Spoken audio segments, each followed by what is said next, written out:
Welcome, everybody. Brad Oleshansky. Welcome to the show. Thank you. Happy to be here. Did I nail the last name? Got it. With the Motor Enclave. I've been wanting to talk to you for a while, Brad. The Motor Enclave is super, super impressive. I've never seen anything like it done before, especially here in Tampa. When I was a little kid growing up, there was a small racetrack off 275. It was called, I think, like Tampa Bay Grand Prix. They had these small little gas-powered track cars, and it was like a real road. It was like maybe a quarter mile total. And I used to go there as a kid, and I loved that place. But now it's torn down, and it's all apartments. So seeing this, I was like, dude, finally. It's amazing. Only takes a crazy person. It's very, very ambitious. Yeah. So how did you come up in a with town like this? How did you come up with this idea? So I had numerous other careers prior to doing this business. First of all, I did the exact same project in Michigan. Okay. It's called M1 Concourse. Prior to that, I was a entertainment lawyer in Los Angeles for 12 years, and I owned a healthcare digital marketing agency for 7 or so years. Sold that business in 2008, luckily, right before the world fell apart those couple of years, and found myself with a lot of time on my hands, and I don't do retirement well. That lasted about 2 weeks, and just bored out of my mind. And I said, I got to do something fun and interesting. And I'm a huge car guy, and I grew up around cars. My dad was building cars in our garage as a kid in Detroit. Grew up in Detroit, huge car scene, obviously the biggest car scene in the world. And as I got older and had cars and had kids, like I found myself on the nights and weekends just driving aimlessly, and the only thing you could do is go get ice cream and then go home. Right. Or go, maybe there's a little car show in a parking lot. And I kept hearing the same things from all the other car enthusiasts I was hanging out with. I have no place to keep the car. I have no place to drive the car. I have no place to hang out with other car people. And, like any other passion business, this is what's called the passion space. There's cars, there's airplanes, there's boats, there's golf. There's always a very unique audience that will spend all their money on their hobby. But because of the nature of vehicles, like you need storage, there's so many laws and restrictions on how you can drive them. People don't actually enjoy their hobby because they just don't buy the car they want because they have no room for it, or their wife won't let them have it, or they're afraid they're going to kill themselves on the road, or they don't want to get tickets, right, or the insurance is too high, whatever. So I came up with a premise in 2010, maybe. The idea that it'd be cool to create like a gathering place for car enthusiasts. That was it. I had nothing to do with racetrack or garages or anything. It was just like, how do you create a place for these people to hang out? And kind of simmered on that idea for years, still working for the company that I sold. And when I finally said I had enough of public company bureaucracy that I was working for, I flew around the world looking at anything to do with not just automotive space, but the passion space. So I studied, I'm very data driven. I owned a marketing agency that was, had data analytics division and things that were very focused on using data to, help our clients benefit, without just spending money.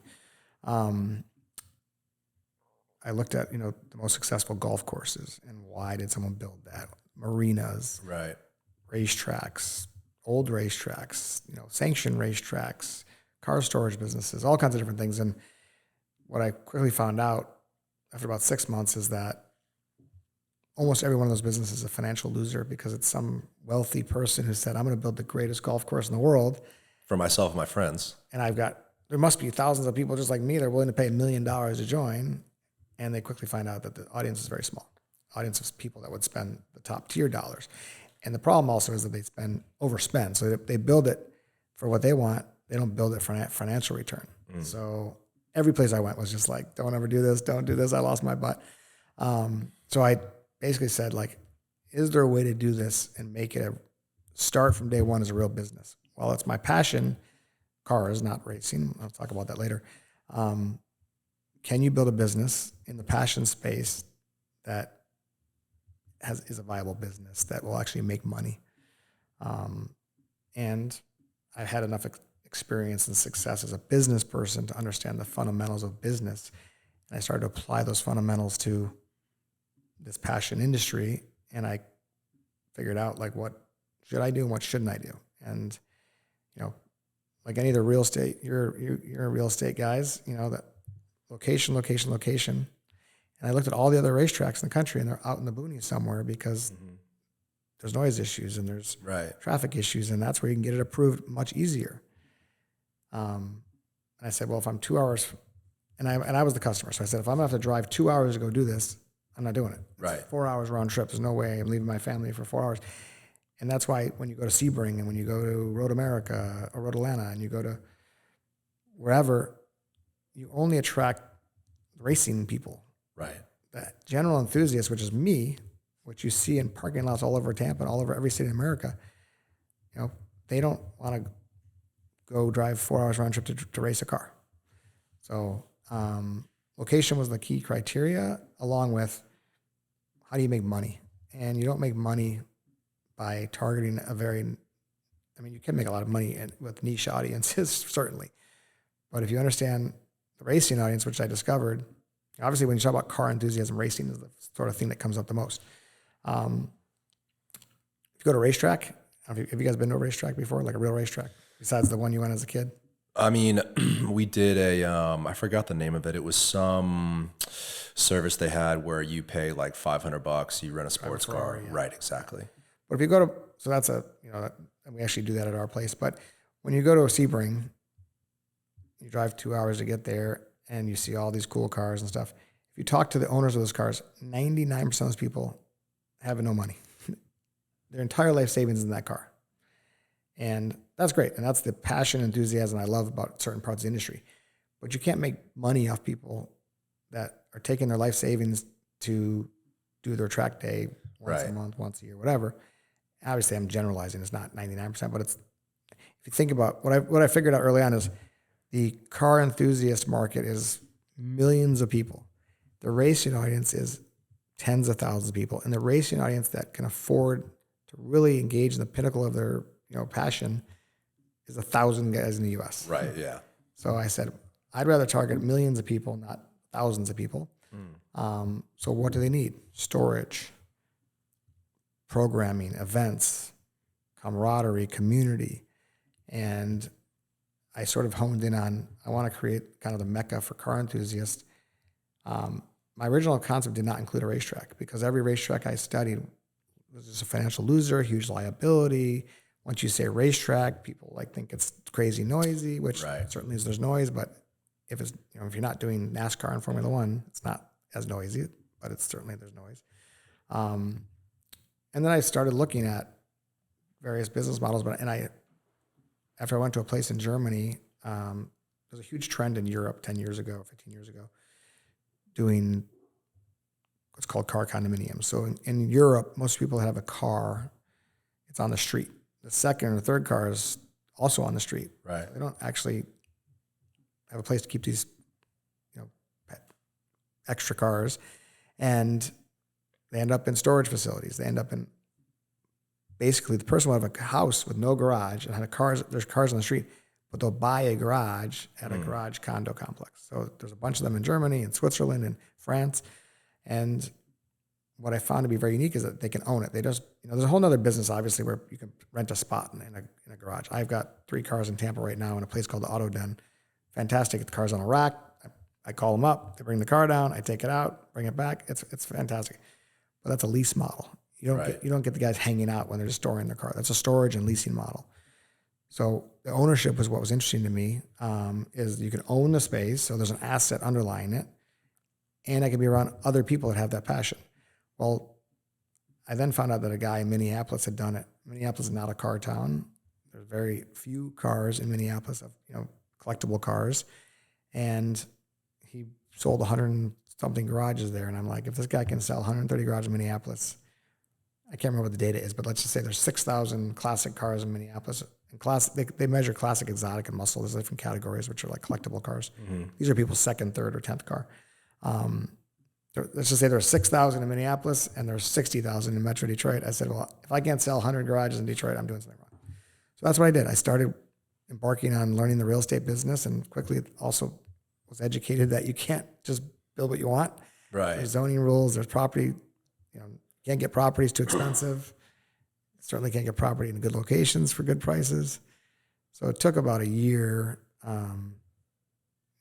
And long story short. Well, you've did so much research. It sounds like up front. Yeah. Literally traveling the world to curate this business and experience for these customers. How long did you do your research and analytics? And it sounds like you've looked up demographics of areas. Yeah, I'd say a good year before I did anything. Wow. I had dedicated a year, did the research, talked to every expert I could, talked to insurance companies, visited projects, picked the brains of people that would let me pick their brain, posed as customers at certain projects that wouldn't do that,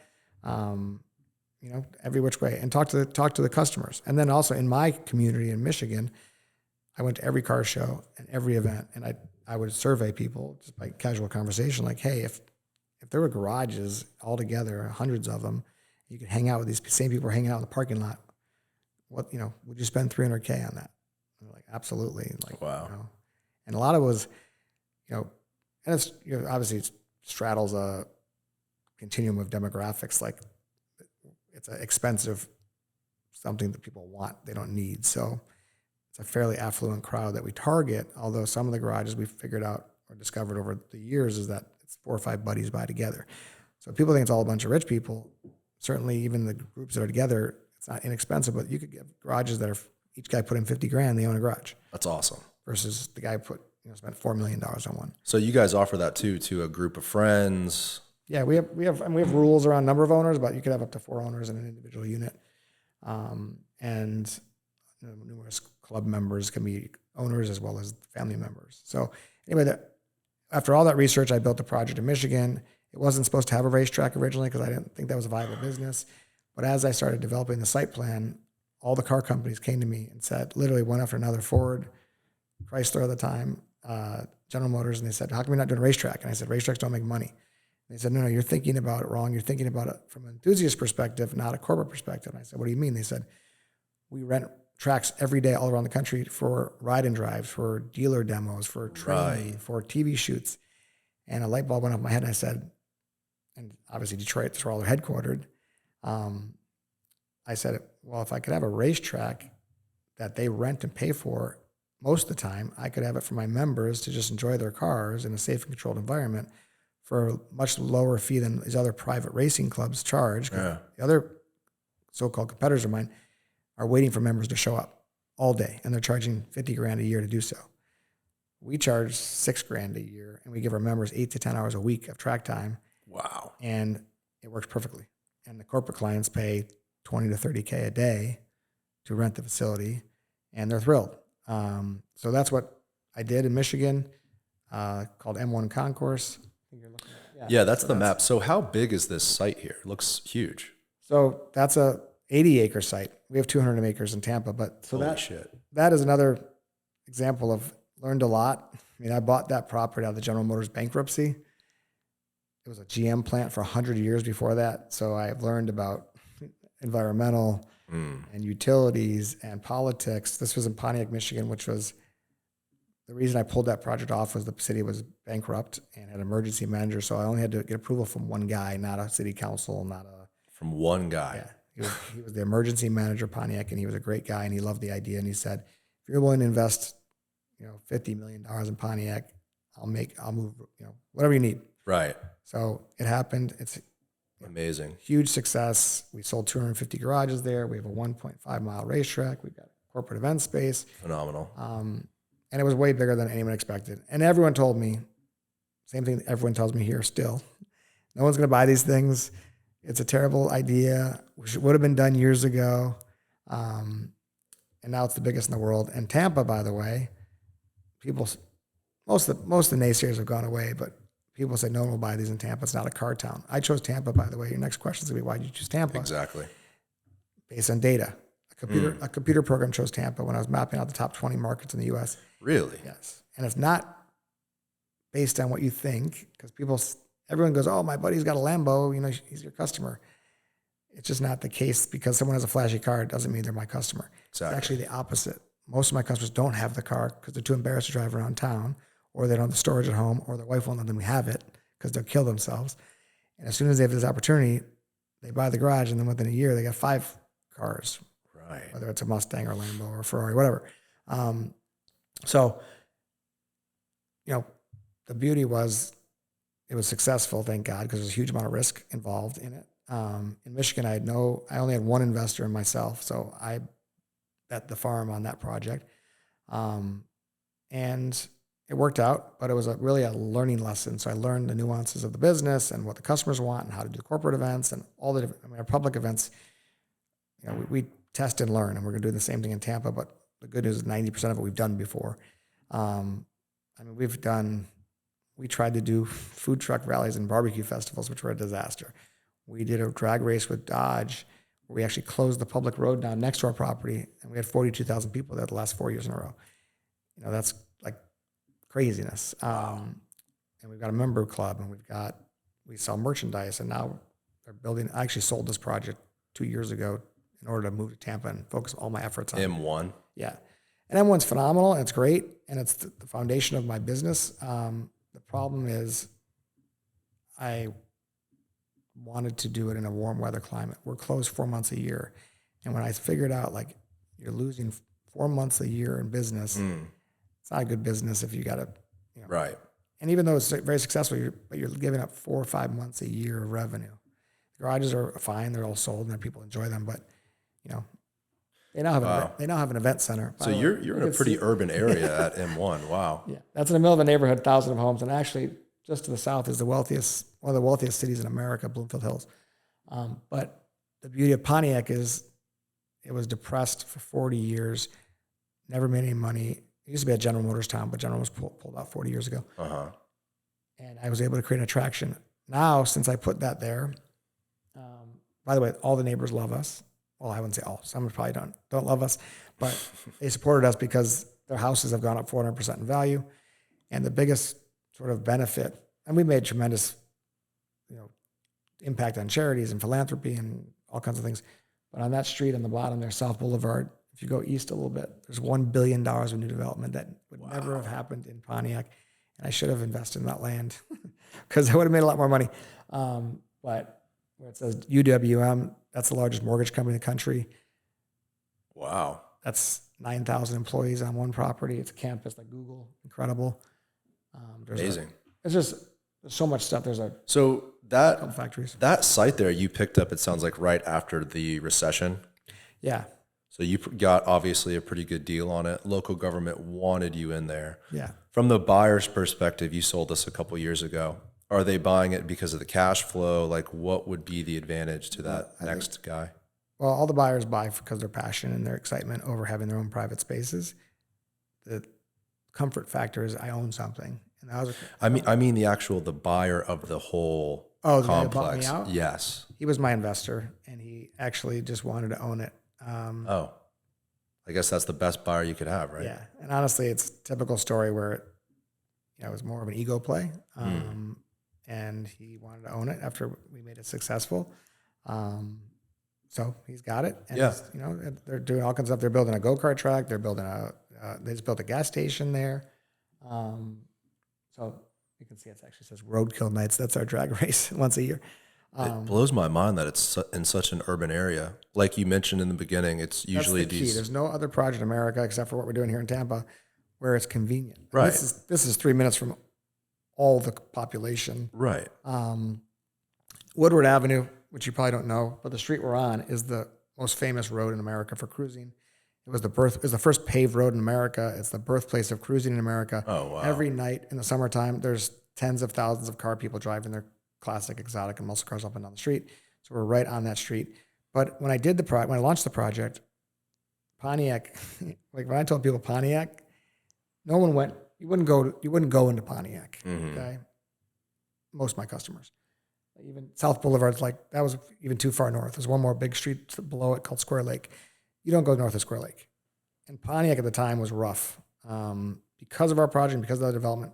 Crime is down like 60% there because the city was reorganized with emergency manager. They're actually now profitable. They've got a great government. So I was really the first one to make a bet on it. And it was 40 years of depression and decline, and now it's on an upswing like crazy. And the beauty about Pontiac is it's a donut hole. It's surrounded by wealthy suburbs. So like Detroit is on the Detroit River, which is like 30 miles south on Woodward Avenue. But Detroit's massive. This is a fairly small city, but it's surrounded by all the money. And yeah, zoom out, Tyler. So this is keep going. So how far away is this from Detroit here? it's 40, Got it. So 40 this minutes is south. so Pontiac is kind of like a suburb of Detroit. Yeah. Well, it's actually Detroit is the southernmost end of Woodward Avenue.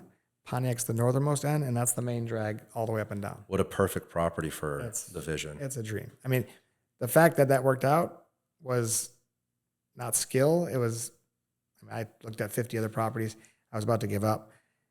It was because of timing and luck. General Motors went bankrupt. They were trying to reposition these properties. They were looking for developers that were willing to do crazy stuff. I mean, I bought the property for very little, but the amount of baggage the property had, the amount of utilities that had to be brought in, we had to crush 2 million square feet of concrete. That took 5 months. Yeah. Well, I'd imagine the environmental cleanup too, just being there's a lot of issues that, again, I didn't know anything about. I learned along the way. My background was a lawyer early on, so I've got some level of experience and discipline and sort of how to figure stuff out. I don't know anything about real estate, but I just figured out hire good people and get the right consultants, et cetera. So that project, huge success. I got out of it, in a good position. And even before I exited, I was already working on the strategy to do other cities. Never been to Tampa my whole life. I've been to Florida a million times to Miami and Lauderdale. Right. My grandparents lived in Miami, and everyone said the computer said Tampa. It also said what it didn't say Miami, it didn't say LA, it didn't say what people think this should go. Because interesting. In those cities, and even here in Tampa, there's a lot of guys with cool cars, but they're not car guys. Okay, right. You go to Meat Market, and there's a lot of sick cars in front, but those are the same people that are renting an apartment in my building where I used to live. And again, I'm generalizing, but. Well, I wanted to mention that too. I went to Publix in Water Street, and that garage. Yeah, that's where I lived. Okay, there you go. Yeah, so like that garage has like Lambos and Ferraris, and I was there with my wife saying, people drive Ferraris and rent an apartment. It's like they also have $5,000 a month car payment. That's the LA lifestyle. When I first moved to LA to go to law school, I live in a building, and I went to rent this little basic apartment, and I said to the guy, my dad said to the guy, he goes, "Is there a Ferrari convention in town?" The guy goes, "No, that's the LA lifestyle." He's like, "What do you mean?" He goes, "You have a Ferrari, but you live in a terrible apartment, and you drive around and be a big shot." Oh, wow. So, listen, there's certainly people that lived in my building and are in town that have flashy cars that have money, but generally speaking, the flash doesn't mean that they're the target customer. It also doesn't mean they're car enthusiasts. My customer is a true enthusiast, not someone that's trying to show off. Okay? Got it. Yeah. And there's some crossover, obviously, but that data. I used it, by the way, it was based on my customer profile in Michigan, which was not the usual suspects. It was quiet people, doctors. It was people didn't have cars. So how do you go after an audience and they don't have cars? Well, when you start, because of the success in Michigan and understanding that customer, where I kept selling these garages and I'd be like, if this guy walked in, I would never guess him. This guy's a quiet neurologist, has no cars. He's driving a Tacoma. He might have money, but you find out. My dream is to own, the Mustang my grandfather had in high school, or I want the RX-7 that I couldn't own in high school, or I want my own place to have a bourbon bar, and my wife doesn't want to allow me to have, she gives me a corner in the basement, and this is my dream, and she's going to give me an endorsement because it's 5 minutes from our house. Right. So there's a lot of, I always use the wife as the selling point, because a lot of guys come in and go, "Oh, my wife will never go for it." I said, "Trust me, bring your wife to the meeting, because when she understands, she gets her spot back in the garage. She gets your friends out of the house, and she can come check on you. You're going to get a pass." Yeah, 100%. And in every case, not only does they get the pass, they get a bigger garage, because the wife goes, "You're not going to be happy with the 2-car. Just get the 5-car right now." So anyway, the computer chose Tampa. Well, what type of analytics were you putting in the computer that made it choose Tampa? Yeah. So I looked at really 3 things. One is car registration data. So we looked at those categories of cars that are in the market to say, is there a car scene here to begin with? Okay. What we discovered is, and I came to Tampa a ton of times, talked to car dealers, talked to car club members and people on social media. And I found like there's a huge amount of car people that don't take the cars out of the garage. And that's every city. And those are my customers. They're like, too embarrassed to drive the Ferrari around. I'll take it to my country club, but I'm not going to the office for sure because my employees see it. They're going to ask me for a raise. Right. Or they had the classic car in the garage. And I was like, holy moly, there's a ton of cars in garages here. But if you ask people in town, they're like, there's no F40s in Tampa. There's 3. There's no McLaren Sennas in Tampa. There's actually 3 in Tampa. There's no whatever. And it's like, they're here. But if you ask, I'd ask people like, did you know there's a McLaren Senna in Tampa? Oh, I saw one once and driving through town, but no one's got them in this town. There's actually 3 in garages in Tampa, in South Tampa, okay? No one drives them. Then it's like, did you know there's, I looked at Shelbys. How many Shelbys in the market? I found there's one guy in Tampa that has 140 Shelbys. Holy shit. Okay? He's building a museum right now. I don't know if it's going to be public or not, but he's got one of the best, if not the best Shelby collection in the world. Ask any car person in town, and they say there's no big Shelby seen here. I have a guy, a customer of mine bought a garage. One of the best car collections anywhere is in Tampa in his garage currently. And I'm talking 959s, F40s, Pagani, like that kind of stuff. Wow. But they don't take them on the streets. They take them to shows. They really just look at them in their garage. And they have nowhere to drive these cars. So our roads aren't the best here either. Oh, they're terrible, but Detroit's worse. I'm sure. So you give them a track, and they get to use their cars in a safe and controlled environment. Whether you got a classic car you just want to take on a parade lap once a month to keep the fluids going, or you bought a Porsche, where do you drive these cars without getting arrested or crashing into a pothole and screwing up your car? But the biggest thing is that community and camaraderie. These people want to hang out with each other. And it's like, I hate the word country club, but the simplest way to explain it to people is it's a country club for car people. But the difference is people don't talk about their money. First question is not, where'd you make your money? What's your business? What do you do for a living? It's about the car. Why do you drive? Why do you have a Corvair? Yeah. Or why do you have 4 Volkswagen vans in the garage? Like, oh, well, I went to Woodstock and my blah, blah, blah, and there's a story. Or where can you put a guy, like this is a story I always tell in Michigan. I sold a garage to a guy who just retired as a train conductor. Not super affluent, nicest guy in the world. His dream was to have a track car. Put a significant portion of his savings probably into the garage. I don't know his status, but I know not a fancy guy, but down to earth, super nice guy. 2-car garage, bought a Camaro track car. That's it, in his garage. Built out a lounge upstairs or a kind of man cave upstairs. Next to him was a guy with 20 Ferraris. Wow. They're buddies. That's awesome. There's nowhere in the world where a guy with 20 Ferraris living in a multi-million-dollar mansion is hanging out with a train conductor who's got 1 car.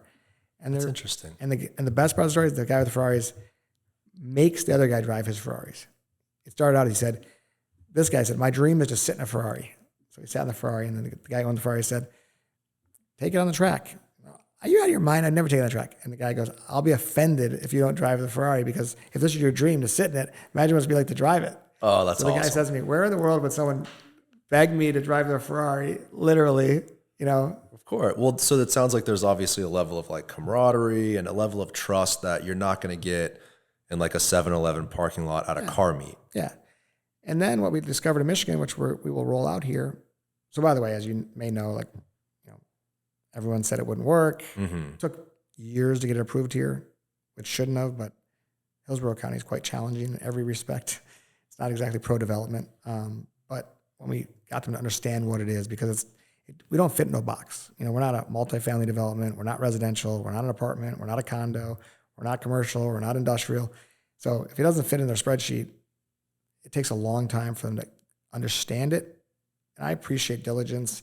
It's just, they're not really receptive to something different. Mm-hmm. I could build 1 billion apartments today and have it approved in a week. Right. Probably, maybe not today, but a couple years ago. So it took a long time, and we did all viral marketing. We went to every car show. We didn't do a lot of advertising, and it's sort of word of mouth, and we're almost sold out. That's amazing. So when you were trying to find this site and the computer identified Tampa, in your head, were you like, no way? I mean, why don't I go to Miami? Why don't I go to LA? No, because I looked at the top cities that told me were Tampa, Charlotte, Austin, Nashville. Not usual suspects per se. Nashville maybe, and Austin because they're hot cities. Right. Tampa wasn't a hot city when I started this 5 years ago here. But when I went to all these cities, I had a goal for years to live in Florida. I had a lot of family in Florida, not in this coast, other coast. It's a 2-hour flight from Detroit. I wasn't planning on selling Detroit, so I'm like, I could have the business in Florida. It's a 2-hour flight. It's great. I love the people here. Very Midwest. People were super nice. Everyone I met's like, how can I help you? You know, this is a cool idea. You know, the business people in town, the enthusiasts were like, no one's gonna buy this stuff. There's no freaking way. And they're like, you're crazy. Your price is crazy. Meanwhile, we've tripled our price and they're still selling. But everything's gone up, as you know. But, you know, I like Tampa the best of all the places I went. And I could see myself living here. So that's what I ended up doing. And then the property was a total, you know, like it's an unbelievable, it's 200 acres. It's at the corner of I-4 and I-75. We have I-75 on one side, 1 million cars a week drive by us, and a private airport on the west side. Yeah, Tampa Executive. Yeah, so we have a private gate into the airport. So that's just like not part of my... That's sick. Yeah, it's a cool thing, and I think it'll be a good part of the business, but it's not even part of my business strategy. But we already have, I already know that we have 20 of our customers have planes, so just by accident, wasn't by design. I didn't promote the airport as buy a garage because we got an airport next door. The location's amazing. The access is incredible. It's 15 minutes from downtown Tampa. There's no track in the world 15 minutes from a population of 4 million people. And we're because of the airport and the freeway, you have existing noise sources. So we're not going to be, certainly there's always noise. People always have an issue no matter what you do. But the neighborhood has almost unanimously, there's a few outliers, embraced us because same thing. We're like in a lost area of Tampa. We love it here, but development is coming. We accept that, and we'd rather have someone invest $150 million in our backyard and make our properties worth something than sit here forever hoping to sell our property one day. Yeah. So, I'd love them to stay forever, but when they're ready to go, and some of them are older, their property is now worth 3 to 4x at what it was 2 years ago. And I say, God bless them. That's the way that America works, right? Right. But I also say, I'd love to have you stay forever. Some people think I'm a speculator and I just want to buy the whole city. I don't need to own any more real estate. That's not my goal. My goal is to have a successful business, serve my members, make my neighbors, be as good of neighbor as possible. And then we also have public business and corporate business. Like what I discovered in Michigan is that these garage owners, we're like a marina. I look at each garage as like a boat slip. You don't go to a marina and have every boat guy there. Maybe 4th of July or Gasparilla, everyone's there on their boats. But on a given day, it's like 10 guys during the day, 25 guys at night. I'm talking about 300 units. On the weekends, it might be 100 people. And if I throw an event, it's a F1 watch party or it's a driving event, we'll get a lot of people. But you can't rely on 300 people who own their garages, who's got lots of other interests and things and vacation homes and businesses and family to be there all the time. So where we really make the place exciting and where we make our money is corporate entertainment. So we learned in Michigan, by the way, I told you the story about the automotive companies. We learned 75% of our business is automotive, not the other way around. So I'm sorry, 75% is non-automotive. I thought it'd be the other way around. And our typical client is a company. It could be Greco Real Estate that wants to do a team building, an offsite, a client entertainment. We have JP Morgan in the morning, and we have Amalie in the afternoon, and we have Greco at night for a corporate party, and we have the charity event on a Saturday and a wedding on Sunday. Wow. And what we discovered is we're like a event venue on steroids. So, and in Tampa, we've studied the market also very closely in terms of all the other venues, from the Armature Works to the JW Marriott's and there's a void in the marketplace for a large venue that can seat more than 700 people. So we're building a venue that can seat 1,200. We're building a venue that solves the challenge of every other venue has catering challenges. Their kitchens are too small. They weren't designed as a venue. We have a 3,000 square foot kitchen. We've partnered with the best caterer in the region, Puff and Stuff. And that's great. By itself, it'll be the best event venue in Tampa Bay. Oh my God, yeah. But add on the excitement factor. So come have your meeting, sit in the conference room. We'll give you a chicken lunch like they will at the JW Marriott. But after your meeting, we're putting all of you in a race car for a thrill ride, or we're putting you in autocross. We're all compete against the clock. Or we're putting you on a thrill ride or a drive around the off-road course. And that's what we did in Michigan. It's like every event has some driving element. So it's like the Disneyfication of a corporate event. Right. So rather than coming to a boring, charity event, well, during the cocktail hour, we're giving thrill rides to everybody. That's so badass. And do you have cars there that obviously you own, that you rent out, lease out? Yeah. So we have a small fleet of cars currently. We're working with a few manufacturers, hopefully, on expanding that fleet. It used to be pretty easy. They'd all give you cars. Nowadays, they can't get cars to the dealer. So it's like you got to beg for product. Right now, we've got amazing fleet of BMW M3 competitions, Cadillac Blackwings, Mustang Mach 1s. So we had awesome cars. Unfortunately, I had to buy them. They're very expensive. Yeah. But they're incredible, and those are our assets. So we basically use them for our club, for some of our driving schools. We'll use them for our public or corporate events as thrill rides, lead follow cars.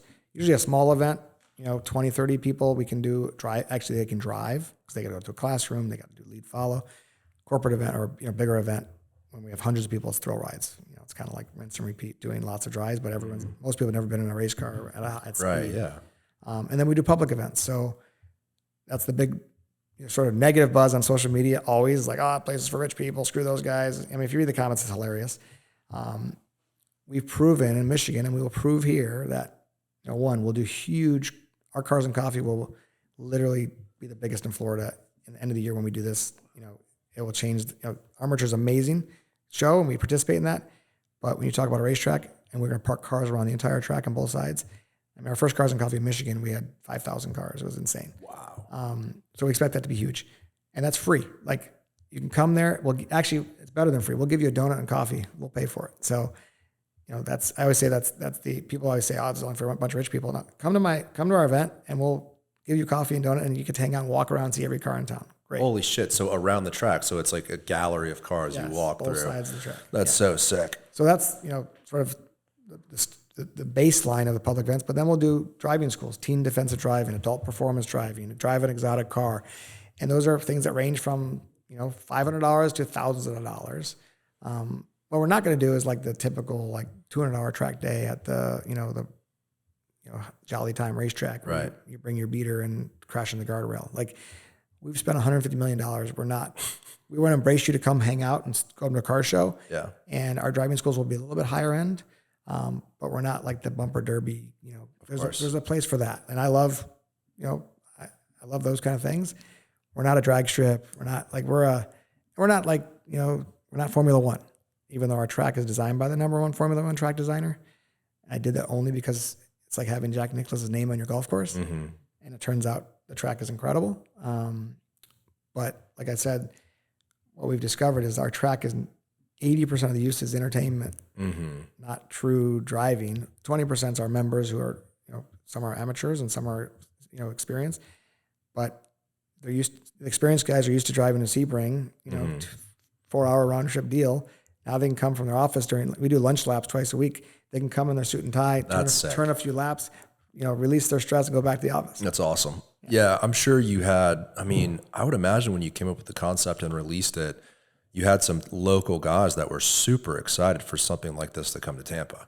Like people like the Shelby guy or the Ferrari guy who were like, oh my God, thank you for creating this, right?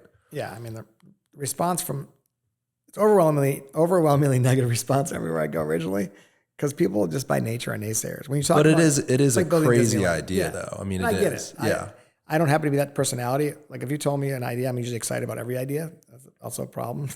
But it's an ambitious project, and I didn't know much about Tampa, so people were like, "There's no freaking way you're doing this in Tampa because you can't get anything approved in Tampa." It took 40 years to get a Dick's Sporting. I hear these stories every day, like, "Oh, Top Golf, that was never happening. It took years," and the county commissioner's like, "You have no idea what it took to do this." So all I heard was negativity. But the people that got it, only a handful were like, I'm in. And actually, I was raising money for the project at the time. We did a small fund to launch it. And a few of those guys wrote big checks right like that. They're like, I'm in $1 million. I love this idea. I want to be an investor. Wow. And I didn't know these people. I literally had one dinner with a couple people, and they're like, I want to be the guy. And those guys are the ones who now can say, I bet on it, and I'm going to win as a result. our typical conversation I have with most people, especially today that we only have 4 units left out of 300, is I missed the boat. I screwed up. I should have bought it. I had a guy tell me last week, it's his biggest regret in life. Jesus Christ. I'm like, I wouldn't go. I feel bad for you, man. But even now, like, the beauty is every single thing we experience in Michigan is happening. Every conversation is the same. The people are the same. Like the personalities are the same. And the people that regretted buying will find out a way to buy, and they'll buy. We may expand a little bit, hopefully, and put a few more units up there. Or they'll buy someone else's unit who will double, triple, quadruple their money. We don't have a lot of turnover in Michigan. Like we've had literally out of 250 units, we have had 25 sales. It's 10%, but only 23 of those 25 people left. They sold to buy a bigger garage. Wow. So we lost 2 people in 7 years, which is insane for a piece of real estate. So have you already had resales here in Tampa? No, because we just started closing. So Just started. they have to own the unit to sell it. We just closed. We're closing phase 1, which is the first 90 something units. We closed about 60 in the last month. Honestly, I don't see anybody selling. There's no flippers. I think people bought as an investment. By the way, I sold 25 garages to my customers from Michigan, some of my customers from Michigan. And I bet most of them bought as an investment. No one will sell now. Right. Once they came here and see it, you can't. It's huge. Well, it's over twice the size as Michigan. Pictures, like, and Hank can share pictures with you. Like, I went crazy on landscaping. There's beautiful wetlands and preserves around it. Pull up that video on Instagram, Tyler. It's literally the most, like, the natural beauty of the site, and the birds and the nature and the airport and the landscaping we put in. That's a little, probably a month old or a few months old, whatever. Grass isn't growing in, but we've spent millions of dollars on landscaping, palm trees. Look how expansive. Yeah. Unbelievable. And the other thing, we haven't talked about is the construction environment. Like, this is the hardest thing I've ever done in my life. And I've done it before, and I thought it was challenging in Michigan. It's 100 times harder. Not just because of the Hillsborough County challenges, but you're talking about a construction environment where materials are not available, labor is not available, prices are going up double, triple a month. Yeah, people are having a hard time building a house. I would imagine this is. I'm buying millions of dollars of material. Like, imagine when you got to go buy $5 million worth of steel and they tell you price upon delivery, and the delivery is 4 months from now. Holy How shit. do you? Yeah. So we made stupid bets, Mm-hmm. and I have faith. Knowing Michigan, if I didn't have Michigan, I would never made the bets I did here. Right. No one in the right mind would risk the kind of money we've risked. And thank God for sales momentum. And COVID certainly helped that, I believe. And it helped in a way, not just because everyone's moving to Tampa, and not just because people have PPP money and everyone's like, oh, well, all these business owners, lots of cash because of the government. What happened, the most critical thing I've learned is, and it's a great thing for society, I believe, is COVID shifted people's mindsets to enjoy their lives. My typical customer in Michigan was a guy who was like 60 years old, and he's like, I can finally buy the Corvette. Right. And now you've got people that can afford it. Instead of saying, I'm going to wait till I'm retired, everyone's, when they're locked in their homes for whatever, says, I'm going to enjoy it today because I might not be here tomorrow. Right. So you see a lot of people have changed their enjoyment quotient. Also, people working from home. Like, everyone used to be 9 to 5, go to the office, whatever industry it was. And now they're like, I can work from home 3 days a week and I can take a day off at the track. So the level of participation has grown. Even Michigan, nobody was there. Since COVID, there are way more people there. People are working out of their garages, using it as, that's awesome. Office. So that whole thing has just changed. And I think that if you look at all the passion businesses, they've exploded a lot because money has been flowing like crazy. But, I'm always thinking also when the downturn comes, and I don't think it's coming so soon in Florida, but, the beauty about my audience, the core audience, is like, listen, COVID happened. There's no events in Michigan, so our event business went to zero. That's a terrible business to be in when there's no events. But when you have a foundation of 300 owners who own their garage, own their real estate, and by the way, we sold over $100 million of product, all cash buyers. There's no financing. So that's what I was going to ask. Times go bad. There's a recession, whatever, and I don't think there's going to be a major problem here for a long time. But even so, these people, they've got their cash parked in an asset that's not going to decline. And they have, if you understand car collecting, like cars are the number one asset class. Literally the best investment you could ever make is a classic car. It's proven over the last 75 years. Classic Ferraris number one, classic cars number two, modern art number three, real estate number four, stock market number five. We all have all our money in the stock market for some reason because it's slow and steady if you're disciplined. Not me. But yeah, I mean it's just what people train you on. Yeah. And the problem with cars is it's not approachable to the average guy because they don't have garage space and they don't have a place to, so it's not a practical thing to say everyone should invest in cars.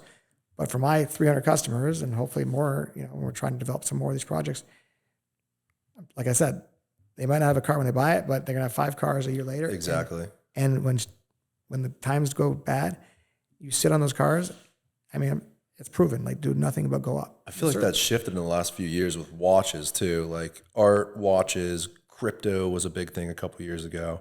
I feel like since COVID, people have turned outside of the stock market more and more and more. Yeah, and there's certainly hype and overpricing on things that's starting to come back. Watches have come back down, cars have come back down, and that's sort of not a normal market for that. Right.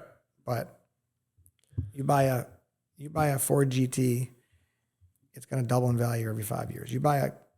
Most of the Ferraris, when they say the number one asset classes, Ferraris are unattainable. I mean, these cars are selling for $70 million, but there's only 22 GT whatever made. Mm-hmm.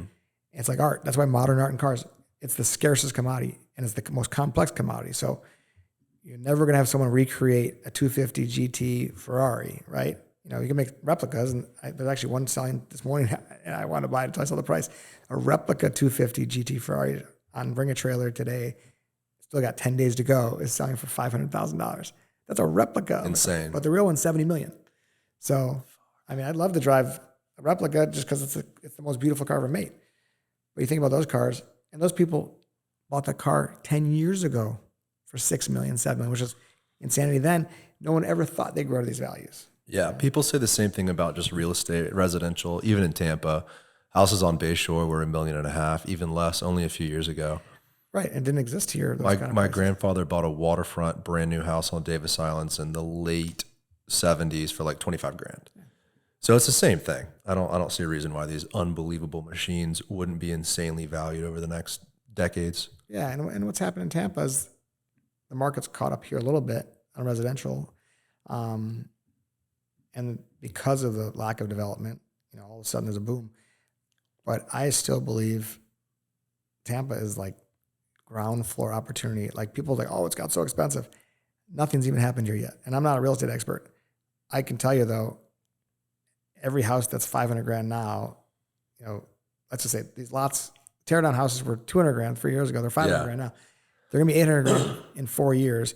And houses that people think are high for $4 million will be $8 million. Because if you still look, what you can buy in Tampa is half the price of Miami and Lauderdale. Half the price. Exactly. With better traffic, even though people think there's traffic here, there's no traffic here yet. It's gonna get much worse. People who are naysayers, and especially real estate, you're absolutely 100%. They should really talk to people like you. Like you've lived in LA, you've been to the other coast.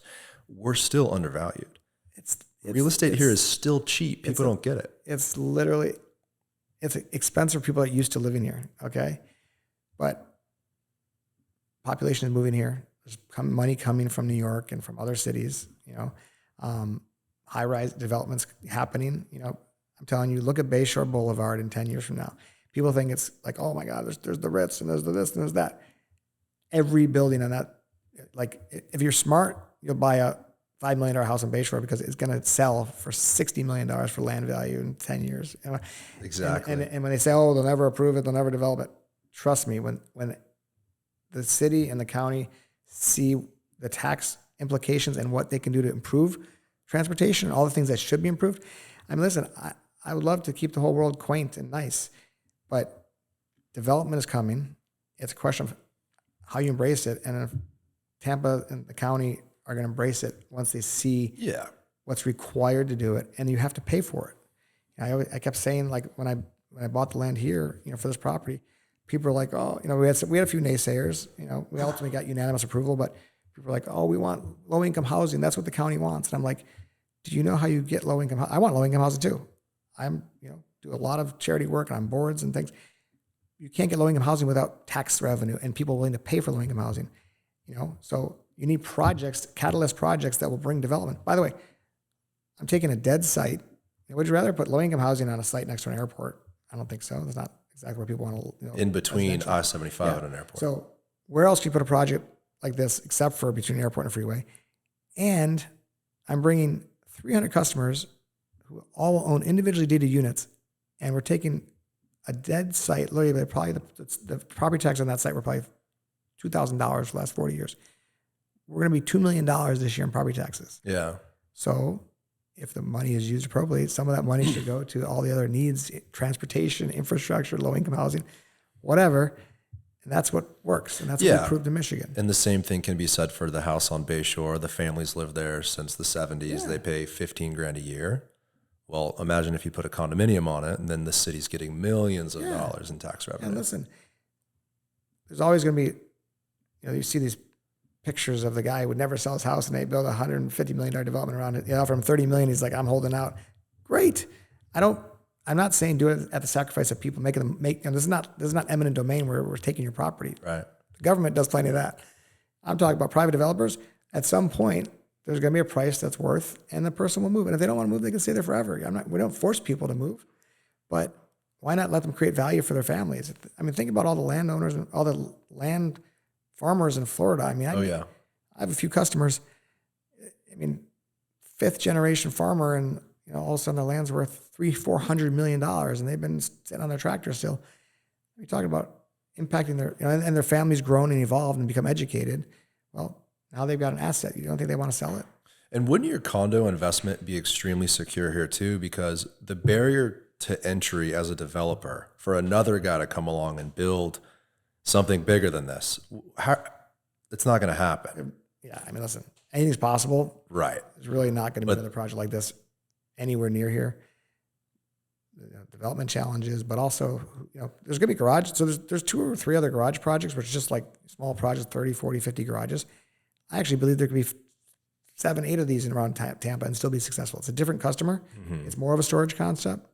They try to position it as like lifestyle concept, but it's really storage. And there's plenty of people that would rather have a place even closer to their house for storage because they don't want the community. They want a place to just have their own storage spot. Yeah. And they don't want the racetrack, and they don't want to pay our price, which is way more than the storage units, right? Mm-hmm. And that's great. And that shows you, like in Colorado, there's in Denver, Colorado, there are like 600 car condos, but it's in like 20 different little projects. And that just shows in these markets, people want this product. There's RV, there's people that need a place for their RVs, a huge business, RV storage garages, and they'd rather own it, right? There's so many of these concepts. And the other thing is, why I'm always begging government to understand this. When residential development happens, which is happening all over Tampa, they want to restrict the size of people's garages. They don't want big box garages because it looks terrible. And they don't want people to have their cars in their driveway either. And they don't want outbuilt. You can't have a separate, detached garage as your workshop, anywhere in Tampa, right? Every developer's got 3-car garage max on these fancy houses. Well, we're completely complementary to that strategy. Like, if you're building a planned development and you're telling everybody you can have a 2-car garage, and these people have 3-4 cars, and you don't want the car in the driveway, buy a garage condo, okay? And certainly, as I said, it's not for everybody price-wise, but think about, we partnered with a few of the salespeople at the Addition early on. I went to them and said, hey, you're buying a $4 million condo, and you only have 2 parking spots, and they're coming from a 10,000 square foot house, and they have 7 cars. Mm-hmm. Well, they're not going to buy it, the Addition, with 2 parking spots. We sold them a car condo. Buy the condo, yeah. I mean, again, we're still a small part of that sort of world. That was my main premise here, like in Michigan, is like when people said you're never going to sell these things, and every other project in the country was 30, 40 units. I said, if you can't sell, I only need 300 customers out of 4 million people. Like, this is not and everyone's like, oh, you're making it sound easy. And it's not easy, but that's a big population to draw. Let's just assume all my customers are super affluent, which they're not.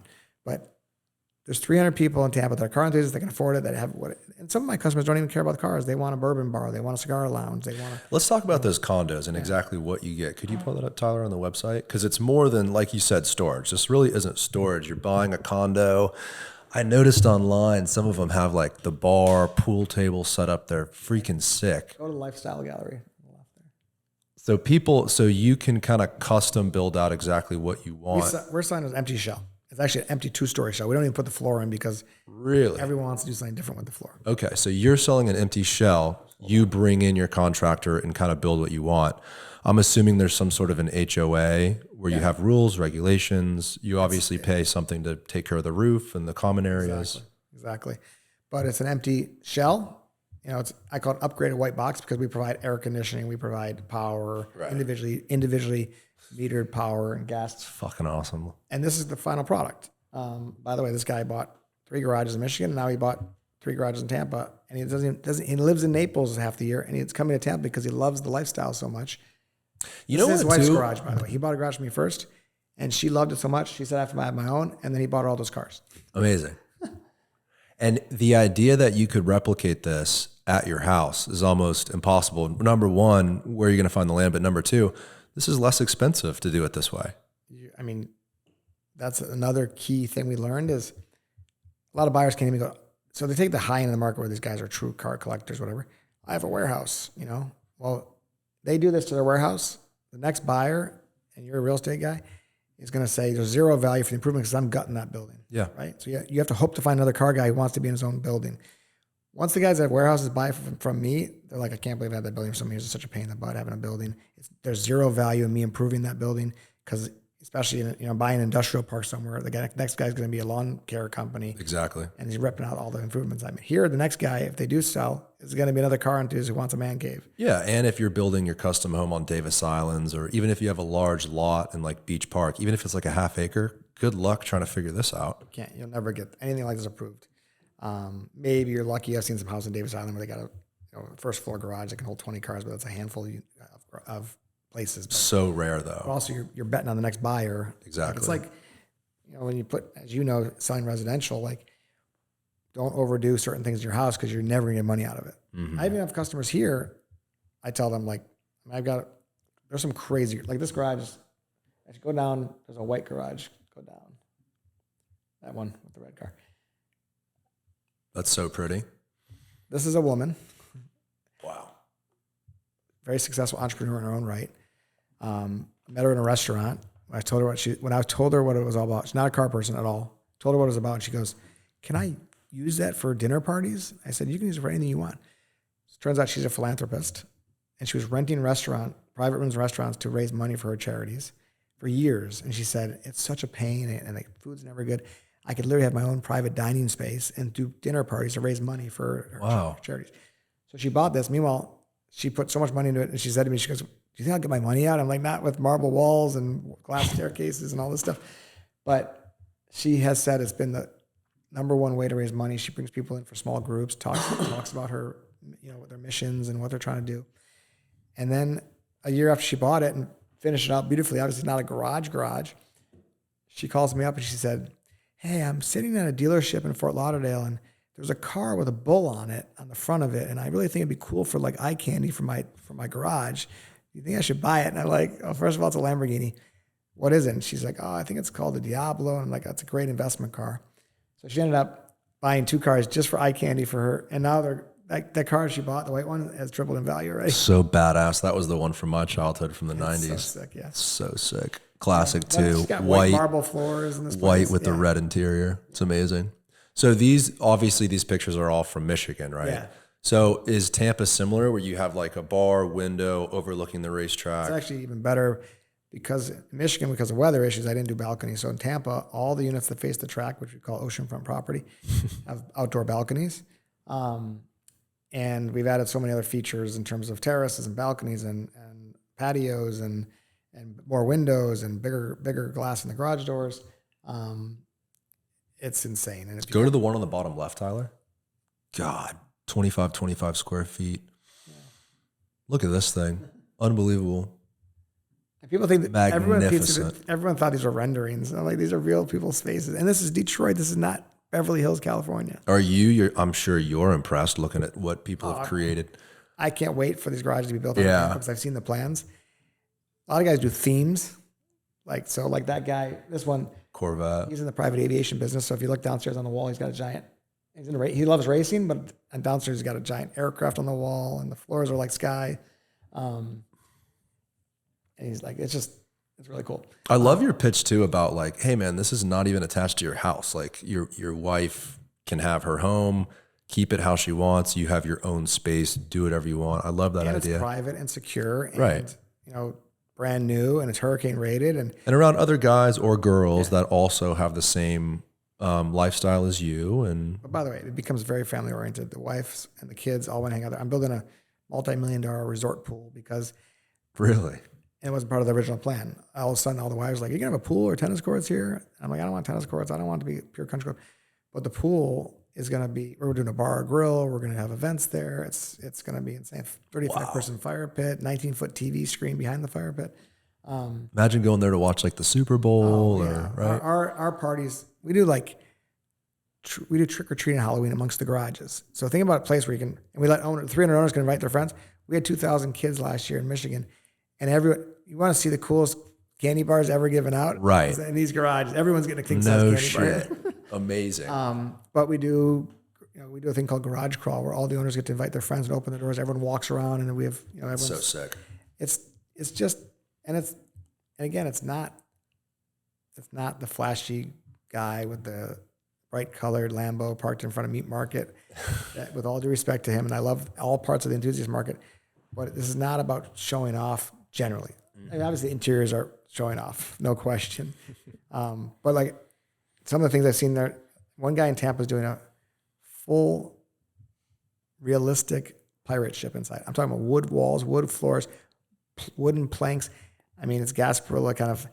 It's going to be insane. I got another guy who's doing a 50s/60s diner. Has a 1-lane bowling alley. It's got actually all the seating is rear ends of actual 50s cars. And then a lot of them are basic. This one's actually a beautiful garage. This one's insane. I love the look of this one. And then do you have a relationship with a contractor that would specialize in something like this? I mean, I would imagine most of your customers come in and go, here's my idea, but I don't know a guy that could build it out. Yeah. So one of my business philosophies is we don't tie their hands. We don't make them use us. We don't make them do anything. We don't make them use it to sell it, even though most will resell through us if they do, because you can't put this in the MLS really. But we have a preferred partner program. So I've got designers, general contractors, flooring companies, cabinet companies, even have partnerships with Big Ass Fans and California Closets and Ben Pack Lifts. And we give them the resources and say, choose who you want, or choose, you got a buddy who's a builder and they want to do it. As long as you got a permit, it's to code, God bless you. Many of our customers use our resources because one is I vetted them. Two is they're generally less expensive because they're doing so many units at the same time. And three is they know what to do. It's not super complicated, but there's a big difference between building a building from the outside in to doing this is more akin to a retail fit out, right? We don't let them attach to the structures. You got to build this whole thing within the box. This one looks like a beautiful loft in a city. This is the guy's office. Wow. He's got a bunch of businesses and he uses it for office meetings. And he works out there a few days a week. Amazing. Yeah. And there's so many cool ones. And by the way, those are the only ones people would let me show.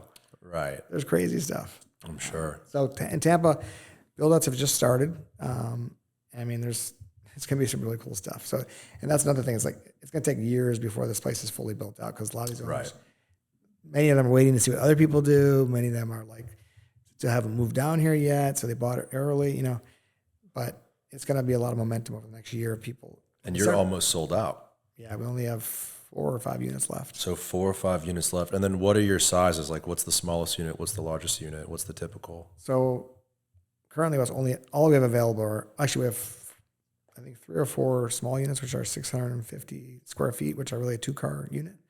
Do they all come with an upstairs where you could build out a bar? They're all tall enough for that, but I don't put it in because some guys want split level, some guys want a hole for the car to come through on a lift. Got it. In Michigan, we programmed the first 80 units, and I learned it was not a good idea. So the smallest is 650 square feet. The largest that's currently available is one left, which is 1,400 square feet. But we have,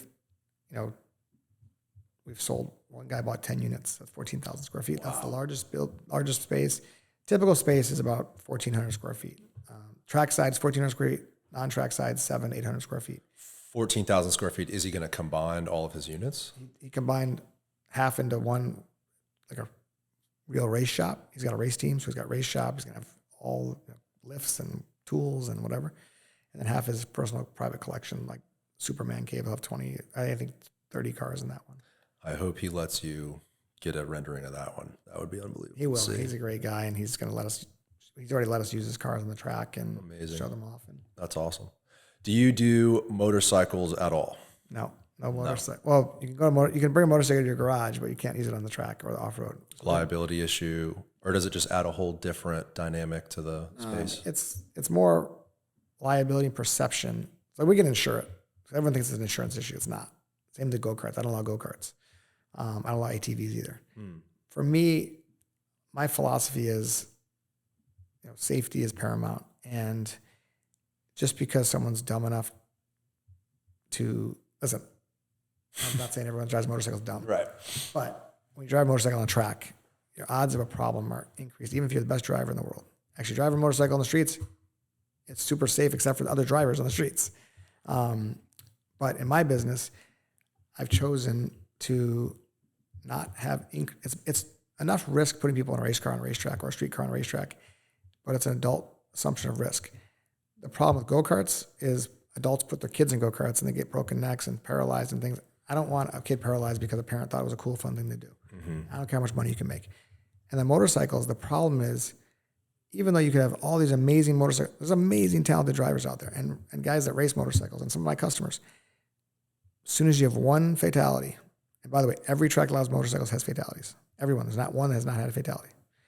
As soon as you have one fatality, even if the person signed the waiver and wants to do it, everyone else thinks the place is dangerous. Right. It's a very bad public perception to have someone. Yeah.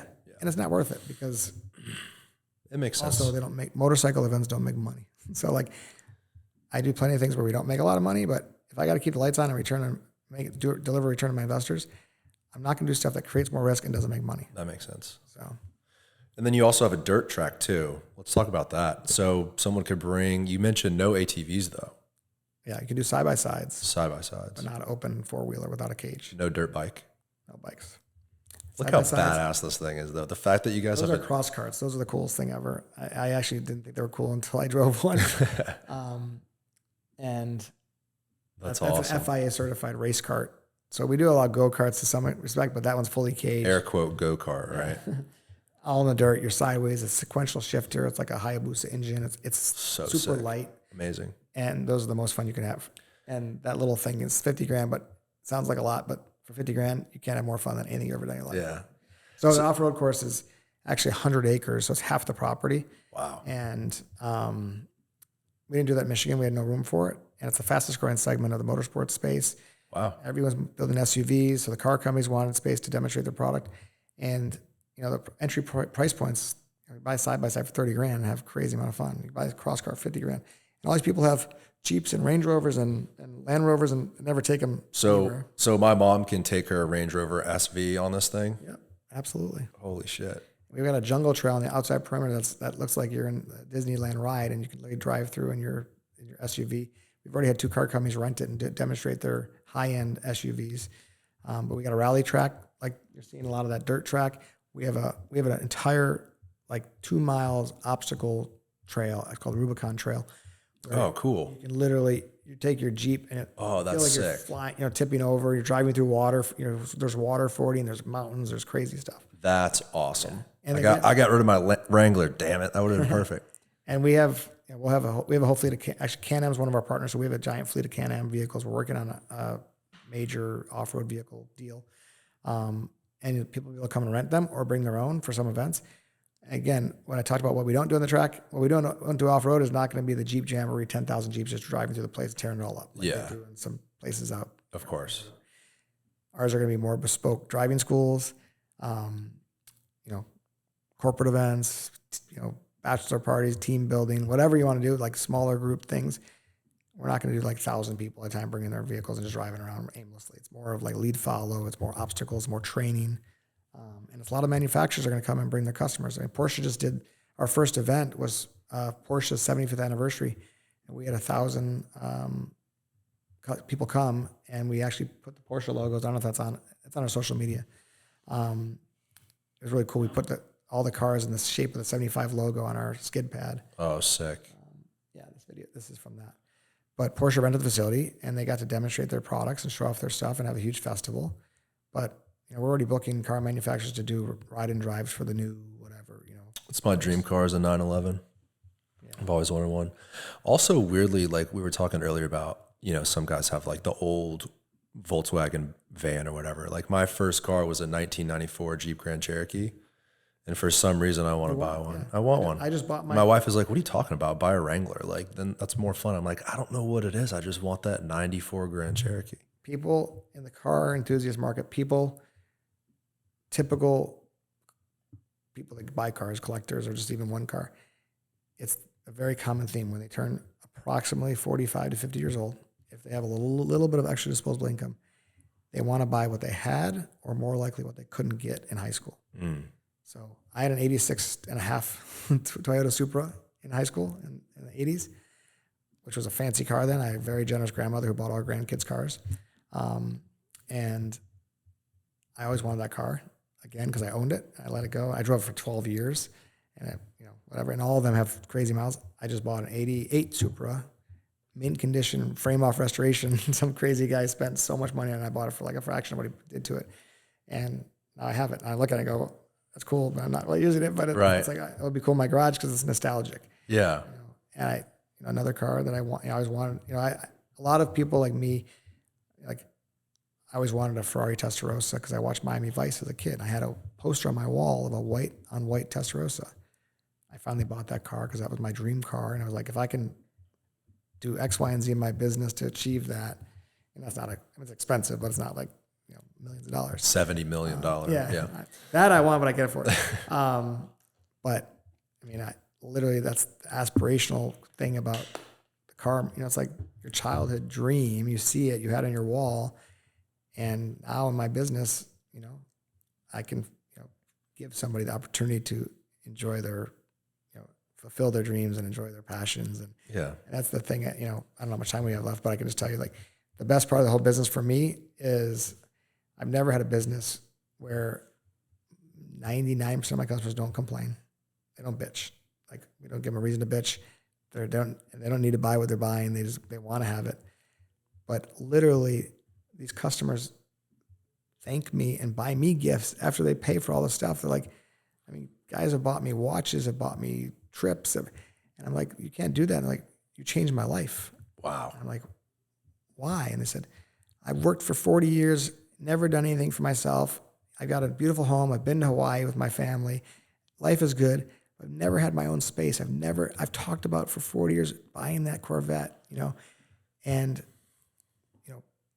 it's very rewarding when people, say to you, like, you helped me enjoy my life more. And people think it's hokey sometimes because, like, oh, it's for rich people, but it's not. Again, like I said, I have one unit that's 4 buddies, and they all say the same thing. Like, they're not super rich guys, but they're all hanging out together, and they're not country club guys. Mm-hmm. I'm talking about guys that work like at Ford Motor Company, but they've pooled together the money and they get to hang out every day and they feel comfortable. Like the story I told you about the train conductor, they don't feel. That's another thing I keep hearing is like, I feel welcome at a place that I never my whole life thought I'd be welcome. Like, I always poo-pooed like the country clubs and the rich guys, and I'm buddies with all these guys, and it's like that, old adage, like, I want to be friends with the guy who's got the boat and the plane. Well, That's exactly what happens. Like, these guys can't afford a boat and a plane, but the guy with the plane's inviting them to hang out with them because they're buddies, and they don't care about money. It's about, they love talking about cars. That's so awesome. I understand that a little bit. We moved into a house on Davis Islands, and I was so excited because it was a 4-bedroom. And I thought one of those bedrooms I could be like my man cave office. No, guest room, never gets used. Her parents have slept in it like once, and I'm in the garage. So I totally understand, like, at a later level in life, having that income. Oh my God, it's a no-brainer in my eyes.